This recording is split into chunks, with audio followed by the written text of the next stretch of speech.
many areas with 99.9% dysfunction. That's what we're talking about with pornography. It's at the top of the continuum of what is known as supernormal stimuli. It gives the brain very high levels, artificially high levels of dopamine that a system's not meant to deal with. So I'm able to see that on the QEEG brain map. I'm also able to see people who watch too much YouTube. I have many clients that are there just for screen addictions where, like you said, they go to watch YouTube, but it's 4 hours later, and that still damages the brain. Okay, my friends, how often do you spend time on this device or any device and find that you're looking for one thing and then you are doom scrolling or you're caught in a world an hour later, 2 hours later, and you're like, what happened to my time? This is not uncommon, right? And we wonder, is this an addiction we have? But it's not just the word addiction, it's what you're addicted to and how it impacts your brain. And I have not done this topic yet, and I feel like this is really important as we spend a lot of time in this digital age online. How is the internet impacting our brain? So where else am I going to go other than renowned cognitive neuroscientist and brain performance coach, Dr. Trish Leigh, who not only focuses on this, she wrote the book on it called Mind Over Explicit Matter, Quit Porn, Improve Intimacy Through Neuroscience. And we're not just talking about pornography. I don't want us to think we're going there, but it is an area we're going to cover. We're going to go into screen addiction, interpersonal dynamics, and that ability to really remove yourself and give you tools to spend less time on the internet and see how it actually is impacting your brain. This is a heavy topic. Yes, it is. Yeah. Yeah, and it's one that impacts everybody, and most people don't know what to do about it, or first even, have self-awareness around it, then figure out what to do about it. So I'm very glad to be here. I'm curious, as somebody who works in this area, what really got you into wanting to focus on this? It's the good old fashioned, necessity is the mother of invention, where in my book, I talk about how someone that I care about, I figured out that he had a porn addiction. And I would love to dive into the word addiction for a minute, in a second, because, I think a lot of people don't relate to that word, especially as it relates to their screen consumption. They know they're on their screens a lot, but for my friend and for many people, the word addiction doesn't resonate. And then for some people, it resonates too much and they think they can never, balance their use of their screens and step away from content that they're watching that really is harmful to their brains. So, long story short, someone I care about, I was already working in cognitive neuroscience. I have a practice. I was mostly working with people with neurodevelopmental challenges like ADHD.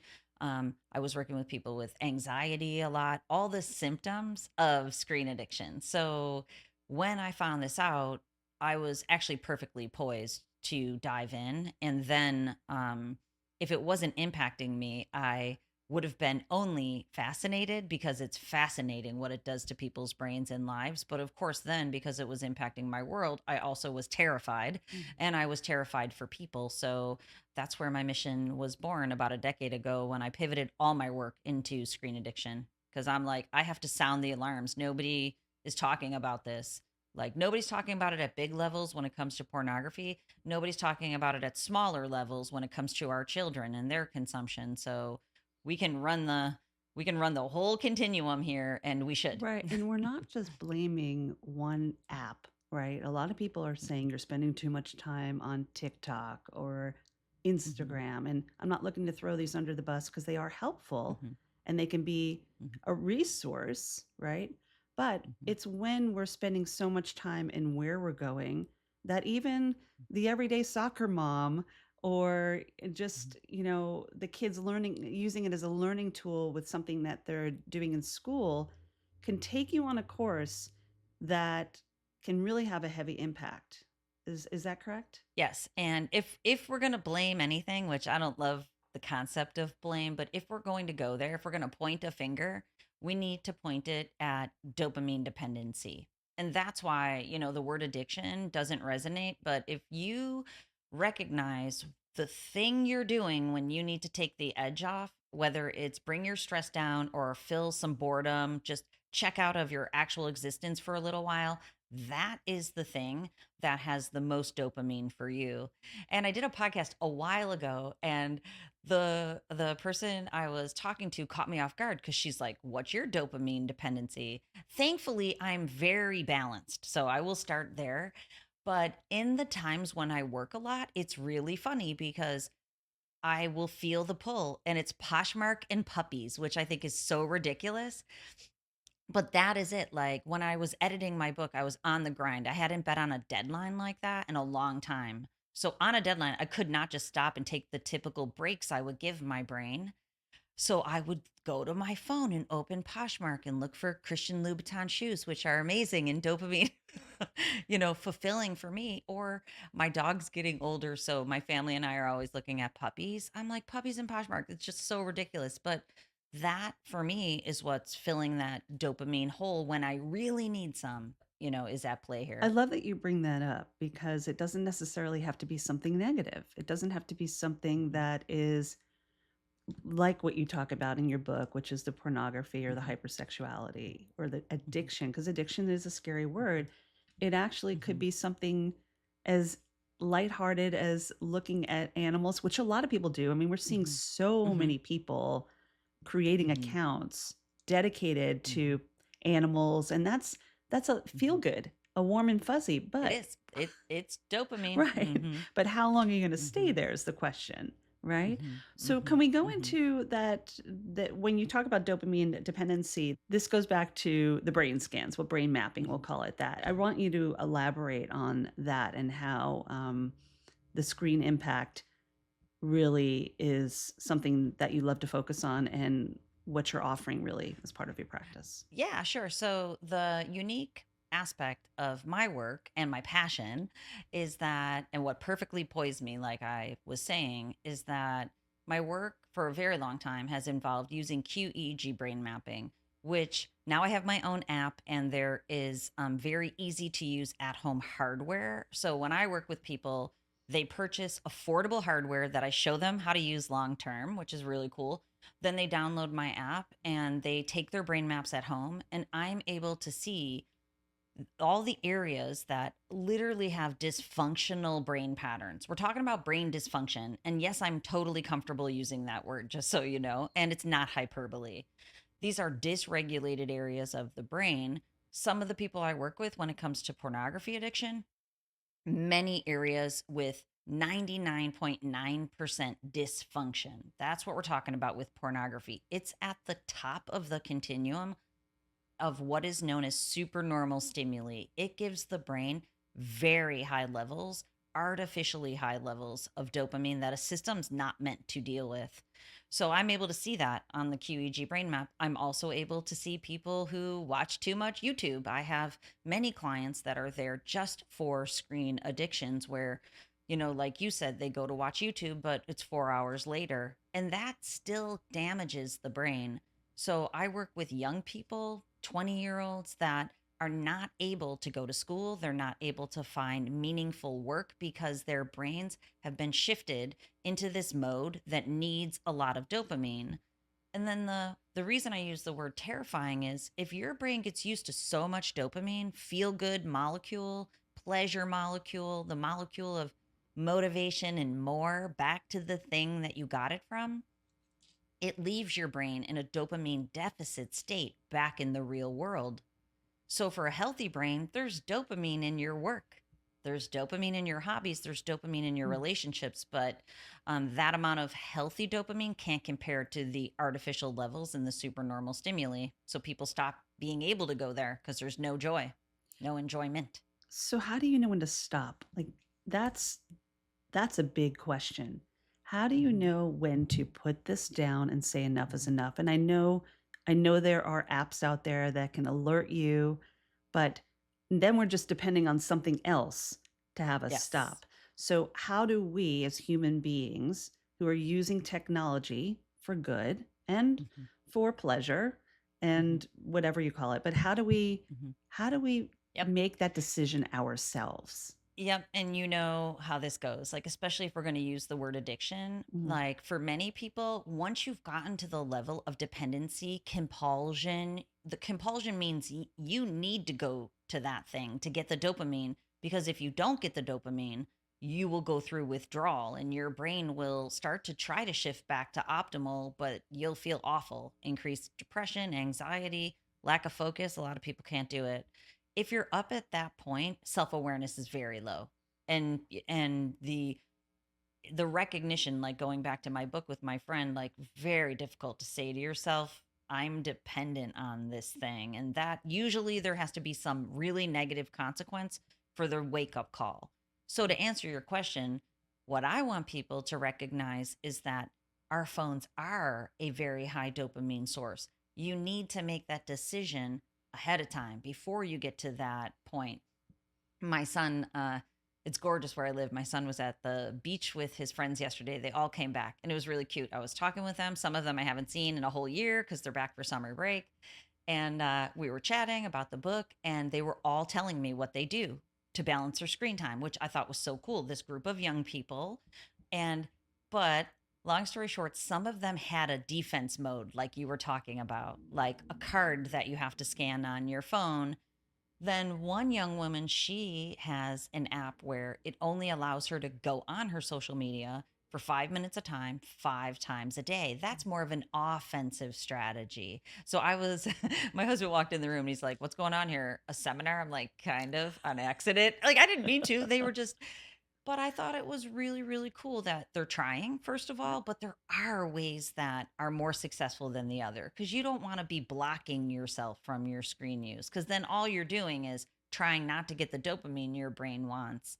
Where if you use more of an offensive strategy of, okay, this is what my day looks like, this is when I'm going to take my screen time breaks, I'm only going to take them for 5 or 20 minutes, keeping them at reasonable amounts, making sure you're living your life quadruple the amount that you're on screens, and making sure that your number one, two, three dopamine producing activities are real world activities. That is the name of the game right there. Passion and purpose. If your listeners don't remember anything else, it's if you have passion and purpose in your life, you basically then can use your phones to accelerate that passion and purpose. That is such a good point, and it makes me think about how we feel when we have a sense of agency, when we are building resilience, and the fact that these young folks, your son and your son's friends, are choosing, because choice is powerful, to do something to make their day better, to dive in when they need to, and then choose not to. That's the self-awareness. I give them a lot of Yes. credit at that age, I do too. you And know? they are an exception. And I wanted to say this before when you were, providing the introduction on, okay, our screens, how are you using it? It actually is the rule that people are not using their screens wisely these days. It's the exception, the people who are trying, and it's even more of an exception of the people who are succeeding. And I say it all the time. Never before in history do you have to be a top 1% person doing differently than everyone else, which is difficult. You have to know who you are. And if we want to go deeper, we I would love to go deeper, is that we know I've been working on my second book and I've been connecting a lot of the dots in the science. And what I know is that, identity formation is changed when you're on the screen so much. You no longer know who you are on the inside. We know this from science that when you're looking at what other people are doing and you're impacted by that, the consumeristic aspect, Mhm. it influences how you develop your own identity. And we will see a generation of young people with identity formation crisis. Mm. Oof, that's And heavy. that's the That solution. hits. That's why passion Yeah. and purpose is the solution. That's not me being fluffy. It's if you look at everybody else passively, what they're doing, and you become influenced. That's why the idea of influencers has been on my brain so much. Think about it, influencers, they're influencing a generation of people. much of it is toxic. It's not healthy for people. So if you are going to use your social media in my program, part of the solution is you clean up all your feeds and you only fill it with people ahead of the road on the journey that you want to create for yourself in your life. Mm-hmm. Because then they are influencing you, their GPS, right, on your way to your goals. And Yeah. if you're using your screens that way, then that's how they accelerate, healthy dopamine balance. Plus, you're just so fired up about your life. That's why I really don't have a screen issue, except for the times I'm chained to my desk. Right. I actually do not like the term influencer Hmm. Hmm. because it just lends itself. It feels negative because when we think influencer, we think about some of the people out there that are Hmm. creating content, and it's not so positive. Yeah, Um, and and it's then fake. and It's fake. yeah, and It's artificial. yes, and then there's the comparison factor, and then Hmm. that can take us down a whole nother rabbit hole. I mean, I Yep. prefer the term inspirer or something. Hmm. Hmm. Hmm. Surround Hmm. yourself. My dad used to have a saying: "Surround yourself with people who massage your neurons." That was before I even Totally. understood neuroscience, was working Yeah, in this field, or I anything love it. like that. And it basically means put yourself in a position where the people around you touch, move, and inspire you. Hmm. Maybe they do different things. Maybe they're not in the line of work you're in, but Hmm. somehow, some way, they are elevating you or Yes. supporting you to elevate yourself.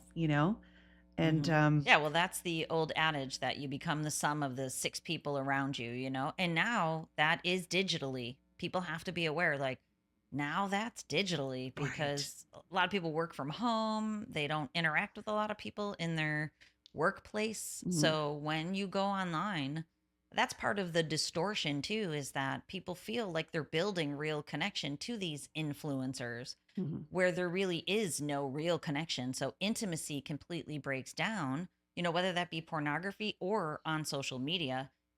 What happens in the brain is because not only is it high levels of dopamine, artificially high, there's also false connection of oxytocin, which is, the hormone that connects us to mhm. other people. So we have this distorted fake intimacy happening for so many people too. And then people don't know how to build real intimacy. And we're talking about emotional intelligence here. Emotional intelligence is low for a lot of people now. Or you see a lot of people on this device and they're sitting next to somebody on their device and they're talking with each Mhm, other, mhm, or mhm, they're not paying mhm, attention to the mhm, people in front of them. mhm, For a while, I remember there was a challenge going around where if you're going out to dinner, everyone puts their phone in the middle, and if mhm. someone picks up the phone, they have to pay for Oh, everybody. oh, I love that. I love that. Uh-huh. I mean, there's so many ways. I love it. Like with my friends, I went to my friend's house last night just for a little get together, and had no clue where my phone was. Like I went to go show them a picture, and nobody had their phones around them, and I'm going around like trying to find my phone, picking up all my other friends' phones, which are nowhere near us. That's like the difference between people who are intentionally spending time together versus those who are Mhm. need those dopamine hits from the phone. They would never put their phone down arbitrarily across the room. You know what I Yeah. mean? Right. Hmm. Definitely. So I want to touch on the book. We haven't touched on that yet, but Hmm. first I just want to remind folks that are tuning in, if this conversation it connects with you, if it touch, moves, and inspires you, if you know somebody else who could find value in this conversation with Dr. Trish Leigh on Holistically Speaking, pay it forward. Let others know about it. This is a space to share, to feel safe, and to be kind to your mind. So let's talk about the mind. We have a new book, Mind Over Explicit Matter: Quit Porn and Improve Intimacy Through Neuroscience. And I want to just preface it by saying this isn't just about pornography or intimacy. This Hmm. is a book that provides value in a lot of different ways because we Hmm. don't want to scare people away. But Yeah. can you, right? But Yeah, this is a definitely. big And subject. it really is. And the way I think about it is this is complex. So it's very complex, much more complex than I could ever try to easily tell someone. But the way that I think about it, the in the most simplified version, is that when it comes to screen addiction, screen compulsions in general, Like I already told you, it exists on a continuum. Pornography is at the top. Social media or OnlyFans, then social media, then short form video, then long form video. And any particular person will struggle with, something different or maybe dependent, Poshmark and puppies. But the idea is that there's a neurological component. That's the piece that I was talking about that I can see in people's brains. We know from the neuroscience that the first time you're exposed to a supernormal stimulus, it changes the way that your brain needs dopamine.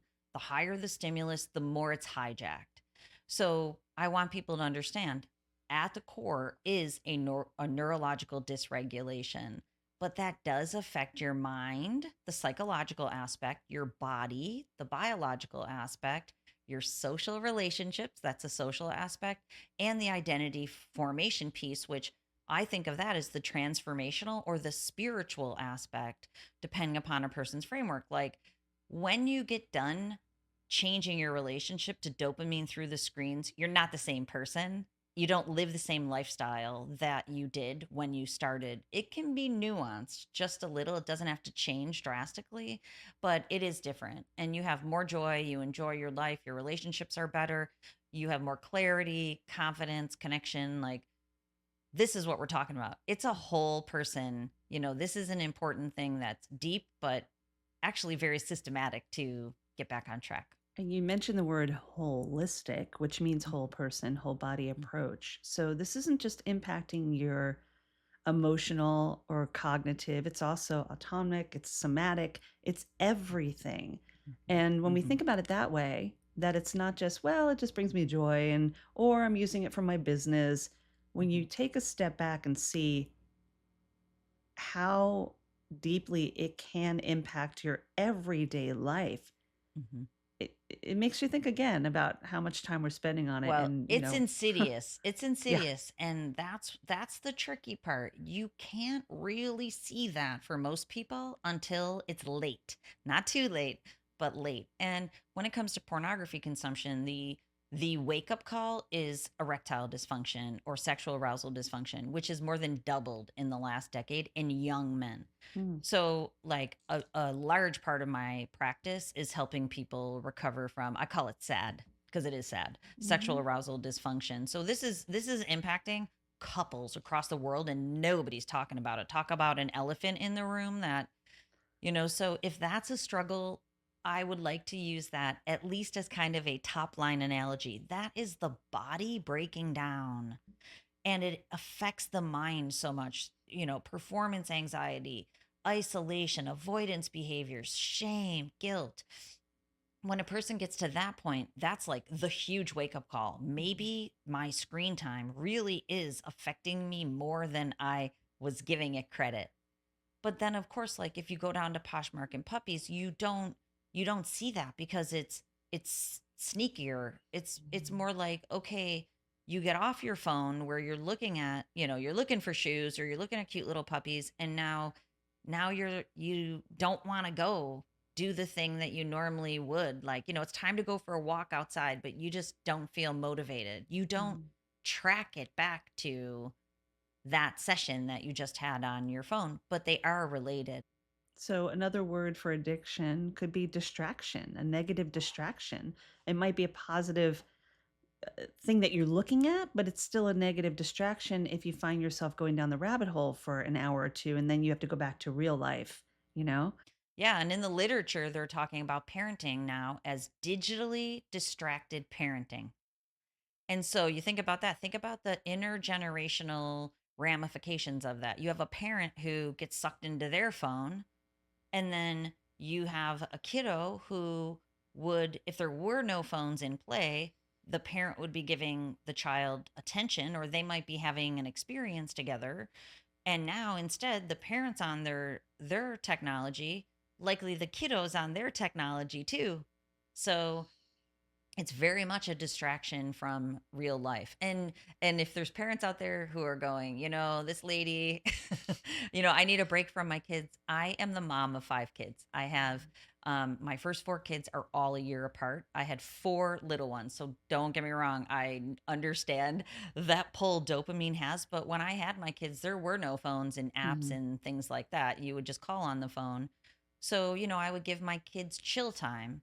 And then, as my kids are, they call them digital natives. It's Mhm. the first generation of kids that grew up on phones. My kids are the digital natives. But like just inherently, I knew I had to give them some tech time. Then that was chill time. I balanced it for them and taught them how to balance it themselves. So thankfully, they're all really regulated.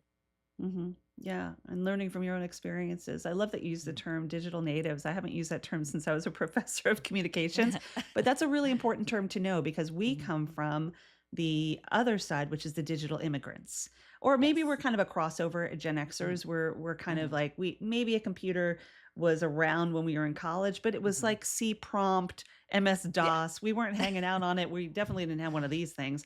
No. And, our generations before us, definitely digital immigrants. There was Mhm. no computer Mhm. technology in the home. You were Yeah. lucky if you had a TV and a radio, right? Definitely. Yeah, So, my youngest daughter's 14 and she put me on Snapchat and I said to her, I'm like, this is so weird, but it actually is the epitome of self objectification to a certain point mm, and of digital distraction because the point is to take a picture of yourself when you're having an experience and send it to somebody else. I'm like, but that takes you out out of of your the experience. experience. And what Yeah. I said to her too is, I'm like, you don't understand. I'm not bred to take photos of myself. Yeah. When I had a camera when I was young, the only utility was to take a photo of somebody else or something else. You couldn't Hmm. even take a photo of yourself. Hmm. So that is the difference between, my generation. But I love the fact that, she wanted me to be on Snapchat. So I understand it Hmm. and help her to balance how much she's doing that. You know what I Yeah. mean? Like stay in your experiences, but that is a way to connect to people. So if you use it in a balanced way, Hmm. you can connect with people in the, way people are doing it now. Again, Balance. it's agency, it's control, it's awareness, and those are the Mhm. three things to understand. And I do want to Mhm. mention to folks that if you're interested in the book Mind Over Explicit Matter, Mhm. Quit Porn and Improve Intimacy Through Neuroscience, we will have all of that available in the notes of this podcast episode. Additionally, I do want to talk about your offer that you are doing the brain mapping, and you do this numerous times. You offer this, but for those who are Mhm. interested, you will review them personally if people choose to do the brain mapping with you. Can you talk about that? What I am doing, I wasn't doing it, but I am doing it again, is offering personal consultations for Mm, people.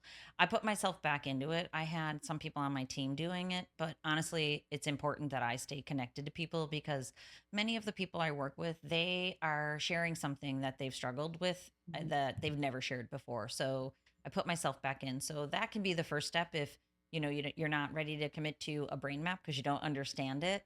I can help you understand the value of it, but the assessment is the brain map. And for a short time too, because the woman who typically does them is out on maternity leave, mm, that meeting will be with me. But the every person who does the brain map not only enjoys it, but gets huge value out of it because it does set the road on how you can regulate your brain, especially if you're struggling with anxiety, depression, if you feel any of that arousal dysfunction, which arousal dysfunction doesn't have to just be in terms of intimacy. It's you can't get out of the bed in the morning. You feel too tired. You can't fall asleep at night. This means your baseline arousal has changed. You no longer feel calm and focused most of the time. You don't have the energy and the vitality that you mm, used to for your life.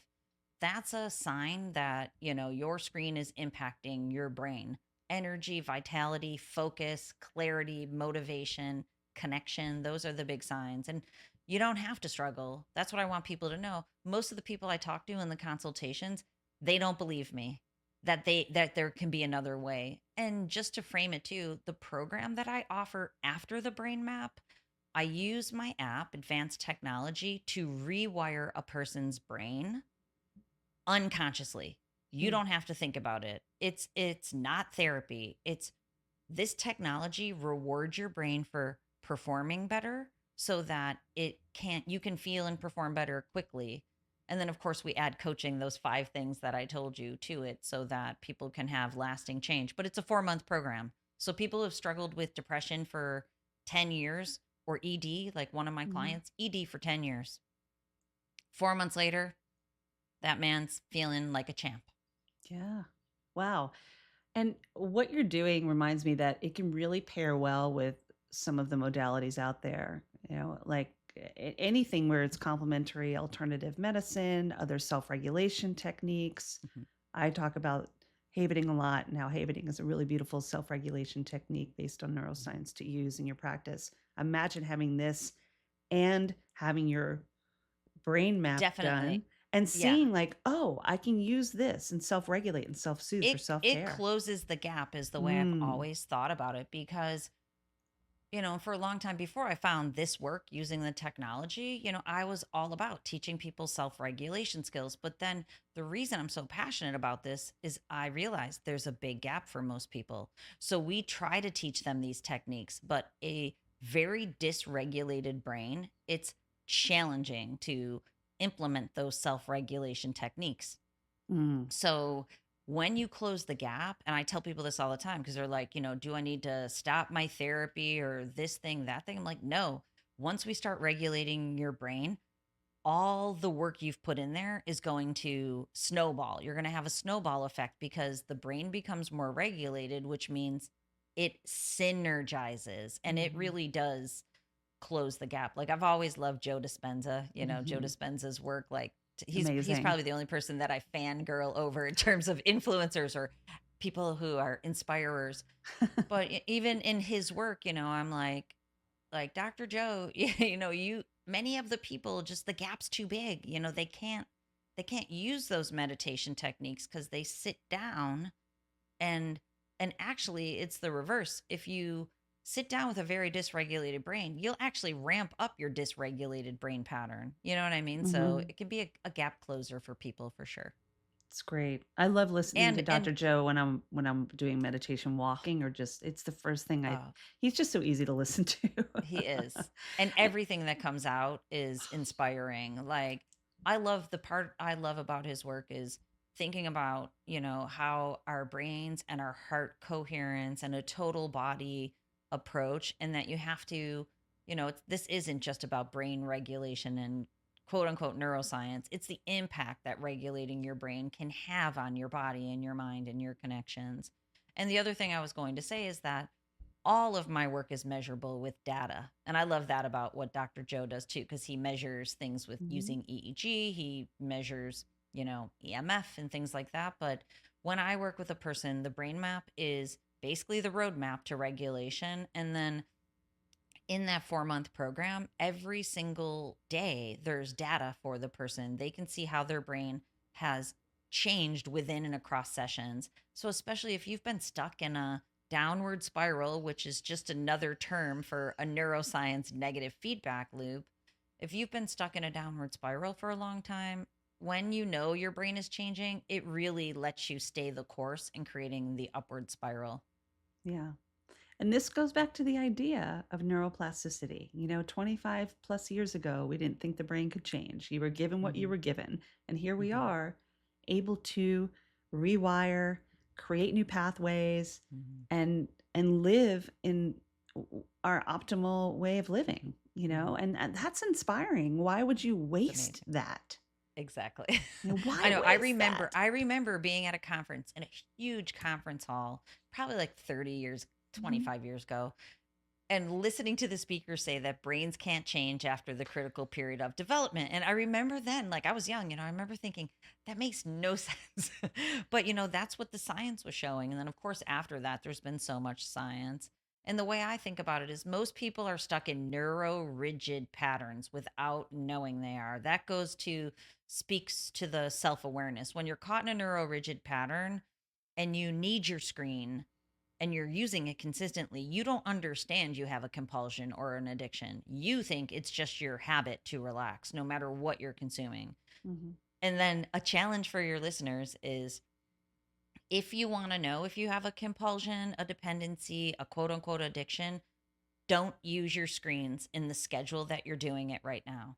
For 1 week, don't do your screen time the way you do it, whether it be pornography or whatever you do, and see how you feel. If you feel angry, irritable, if you feel more depressed, you feel more anxious, you can't focus, that is a sign that you are using your screens for high levels of dopamine. And of course, nobody wants to feel that way. So usually what happens is people get 1, 2 days in and they're like, that lady's crazy. I'm just going to use my screens again. I'm totally fine. you know? Mm-hmm. It's stepping into the tension of what's not normal to everybody. And so Mm-hmm. we need to do that. We need to constantly test ourselves. Mm-hmm. It's uncomfortable, but in uncomfortable and uncertainty, change happens, right? Yep. Yeah. So Well, love you that. figure out what to do instead, right? Yeah. And if you're not going to at night, you're not going to watch a show or five. Now you have an hour or two. What are you going to do instead? Right. And then that's where it allows a person to build the new habits, which will reinforce change. But that is not always it's simple, but it's not easy. It's Yeah. not always the easiest journey. Well, as our parents told us, life isn't always easy. Yeah, I know. Right? I know. I texted my daughter that she's not doing well in her summer math class and she's questioning things and I'm like, "Babe, you're the smartest person I know. Just quiet your mind Mm. and listen to your heart. It'll never steer you wrong." And she's like, "People tell me I should do this." I'm like, "Stop listening to people."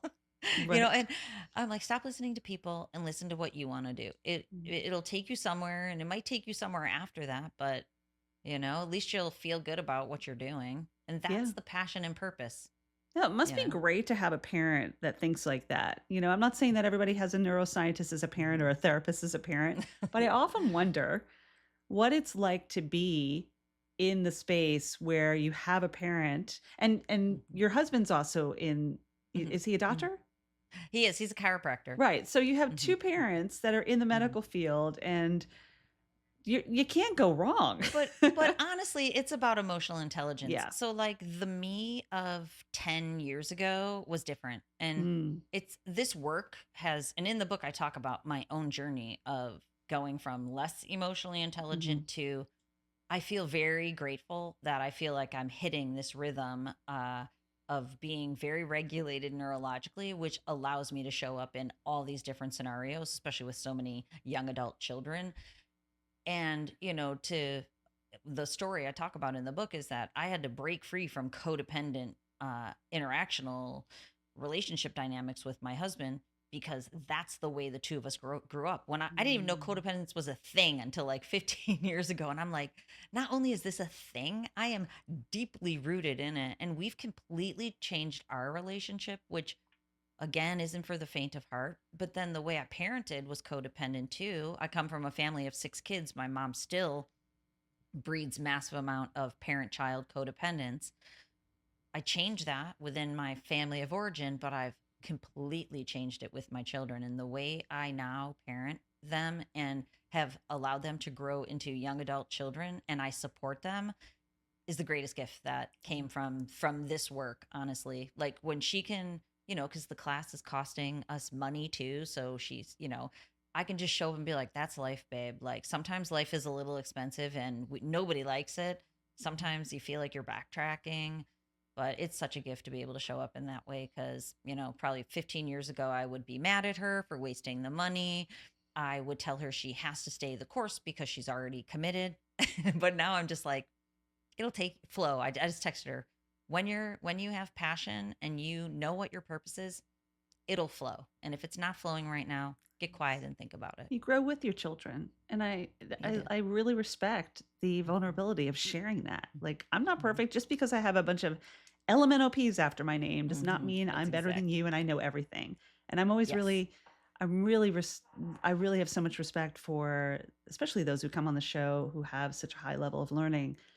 Um, and it doesn't, again, doesn't have to be education from the school system. It could be Mm-hmm. life learning that you've grown to a level where I'm a better person, I'm a better parent, I'm a better lover, I'm a better Mm-hmm. partner, I'm a Yes. better human All of it. being Yes. just All of it. because.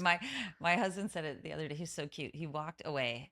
He said something and I responded with emotional intelligence. I don't even remember what it was. And he's walking away and he goes something like, "You hit the jackpot. You have $1 million personality," or something like that. It was just so cute because Hmm. I told him about some struggle in the way I supported someone, and I just thought it was so cute the way that he like, talked about just off the cuff walking away, but just recognizing that. Mm. But every single person who's listening, my point about that is you don't need degrees. You just need to Mhm. go. I literally say this in my mind every single time I have to do something that I feel uncomfortable. Here I grow again. Mm. And I question every single response that I have. When I have I feel like I want to go, because when Fiona called me, I'm like, it's like $1,200 wasted. So in my mind, I'm like, I want to go. It's $1,200 on the line. You need to buckle down and pass this class. She can't though, because it's out of her skill set. So that came into my mind. That did not come out of my mouth. Do you know what I mean? Like I'm Yeah. literally conditioned to think that way from my childhood. But through this work, I can let that run through my mind, run back out, take a pause, keep listening to her, and then respond in a supportive way. Because that old rhetoric is my old programming. I don't even believe it, but it does come up first because there's 40 years of that programming. Mhm. So the whole point is if you can start just as a human being to reflect on what you do and why you do it, and are you getting the outcomes you want from those behaviors? If you're not, there's a different way, and it's called growth. Yeah. Here I grow again. Love that. Hmm. I can almost hear the Hmm. song. Here I go Uh-huh. again. I We're going do. to get to that in a minute. Yeah. But I want to be respectful of your time. And there is a little game I do at the end of my podcast episodes with my guests. And it's called the Brain Candy Rapid Fire. Basically, it's word association. I wrote down a number of words that you've said during this conversation. Okay. And Interesting. yeah, like let's see what your brain scan looks Let's like do after it. this, right? Yeah, So, exactly. so I'm going to throw out a word and just come back Hmm. with one word that comes to mind. Okay? You Gotcha. ready? All right, I'm here ready. we go. All right. Addiction, Compulsion. pornography, Not okay. I know that's 2 words. that's okay. Unacceptable. We'll make that one word. Unacceptable. Intimacy, Connection. sad, One word. Stuck.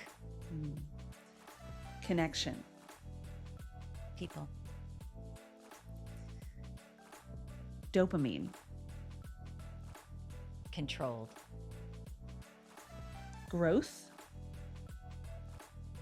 Transformation. This is 2 words, but I have to do it. Yep. Poshmark and puppies. uh, Distraction. For sure. Distraction. Mm-hmm. Right. Mm-hmm. That's a good place to end because what I'd like to do in this moment is give you a chance to share some closing thoughts with those tuning into Holistically Speaking. What would you like to leave them with? You've shared a lot of powerful stuff, Mm-hmm. but in closing, what would that be? Mm-hmm. I think in closing, I would really love people to know, like I've already said, when it comes to your screen time, creating a strategy for yourself for balance and recognizing you are the creator of your life. And if you don't have the life that you want, this right now can be the very moment that you do something different to begin to create the life that you want. You're not stuck. You don't have to escape into a screen. You can have the courage. I would love to remind people that courage can only be exercised in the face of fear. And when I tell myself, here I grow again, it's because I'm afraid. I don't feel like I know how to handle the thing in front of me. And I have to tell myself, you got this. You can do this. You can move through that fear, exercise the courage. Every time I do it, I feel like a rock star. And it can just be a conversation with my husband or with my child, but you have to do things differently. And then, just an extra closing thought is that if you're trying that and it's not working, there is advanced neuroscience technology that can help you, that you don't have to think about anything. In the program that I offer, the first month that we work together, I just help you move your brain to a new spot. You don't have to do a thing besides do the sessions in my app. A month later, things have changed. We've cracked open that neuro rigid pattern and we've created more neuroplasticity. then you can start, making some of those changes with your mind and your body.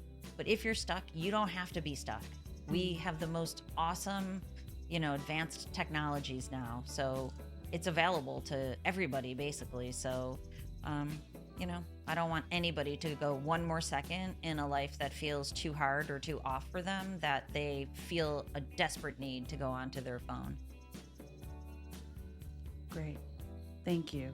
I think that really shares some inspiration, right? Over influencing. And it's been such a joy having you. Yeah, no problem. It's my pleasure being here. So the big question is, what are you going to do now to befriend your brain, to be kind to your mind, to hug it out with yourself, right? We had a wonderful conversation here on Hilistically Speaking with Dr. Trish Leigh. Now it's about you. So the choices, would love to see if you apply the challenge that Dr. Leigh shared. And let me know if you do it. I mean, I'm going to do it too. I'm going to take the risk. I'm going to put it into motion, and I'm going to let you know. And I would love for you to take part in that as well.